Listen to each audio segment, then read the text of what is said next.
This is a short 3-minute read. It's called Beyond the Record, Choosing to See the Person, Not the Past. As we enter the new year and so many celebrate the fresh new start a new year sets before us, I find myself thinking about those who seem to never be afforded a fresh new start.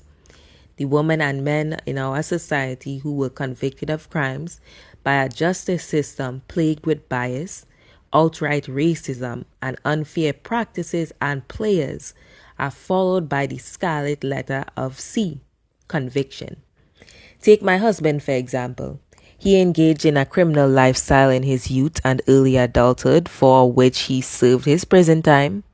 Decades later, in his 40s, despite being a non-profit executive director, an entrepreneur, counselor to many community members, and most importantly, a family man with a wife, a child, almost 7 months now, guys, I can't believe it.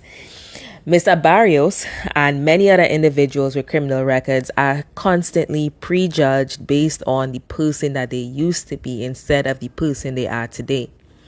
Individuals with criminal records are denied everything from housing and employment to professional licenses and childcare services for their children. Now, that last one is something I found out firsthand a few weeks ago. I do not have a criminal record. However, I was arrested in 2023 simply for quietly recording police officers on a public sidewalk. The charges were ultimately dropped after City of Miami Officer Rodriguez, badge ID number 001-28946. The prosecutor's star witness blatantly lied about the reason and about the circumstances surrounding my arrest on the stand. So that officer purposely lied on the stand. Then the presiding judge even reprimanded the prosecutor's higher ups for their unethical behavior in deciding to pursue the charges against me. So despite having no conviction, when I registered to care.com, and that's a popular national online marketplace that connects families and with caregivers such as babysitters, nannies, and more, my account was terminated after the website's background check found the record of my arrest.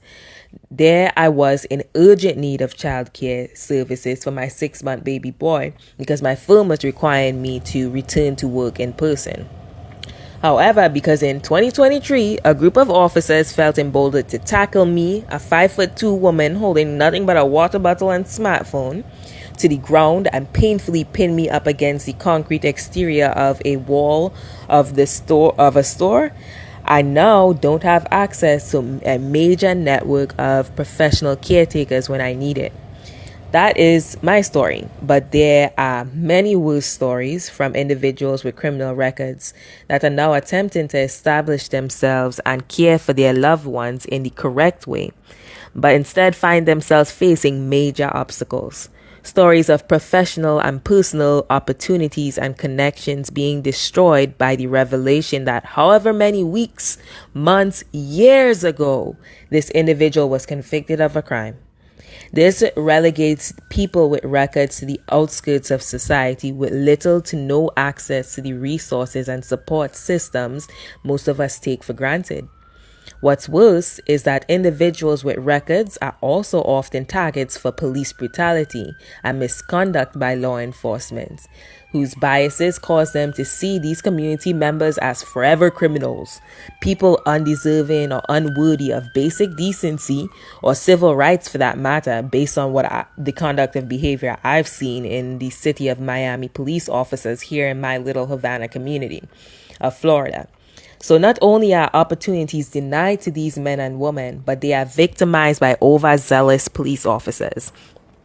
All this is to say, when a man or woman has paid for the consequences of their crime, allow them to move on with their lives. Are you an employer, an educator, a landlord, a caretaker, a mother, a father, a brother, a sister, a son? It is in the power of your hand to choose to see your neighbor for the person they are today, not the individual that was convicted in the past. This is what the Lord does for you. He removes your sins as far as the east is from the west and the north from the south. When who then are you to hold a man's sin against him?